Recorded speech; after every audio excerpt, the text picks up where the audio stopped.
Israel దేశమును గురించి ఒక వింతైన విషయం నేను మీతో పంచుకుంటాను. ఏమిటంటే, చాలా సార్లు మన ప్రార్థనలు నెరవేరకుండా మన దోషములు అడ్డుగా ఉన్నప్పుడు, లేదా దేవుని చేత అనుమతించబడ్డ సమయాల్లో ఉన్నప్పుడు, లేదా సాతాను చేత శోధింపబడుతున్న సమయాల్లోనూ, లేదా మన బలహీనతల్లో మనం చిక్కుకుపోయినప్పుడు, మీకు తెలుసా, ఇలాంటి భయానకమైనటువంటి పరిస్థితుల మధ్యలో కూడా విశ్వాసి వ్యూహంగా బయటికి రావడానికి దేవుడు అనేక మార్గాలను తెరిచిపెట్టాడు. వాటిని మనం గమనించాం. అవి తాళం చెవి లాంటివి అన్నమాట.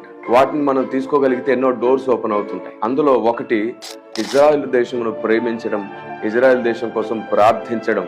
ఇలా చేయడం ద్వారా మనం వర్ధిల్లుతామనే మాట నిలకడగా ఉంది. నేను మళ్ళీ చెప్తున్నాను, ఆయన ఒక్కసారి అవునంటే అవుననే దేవుడు, మాట ఇచ్చి తప్పే దేవుడు కాదు.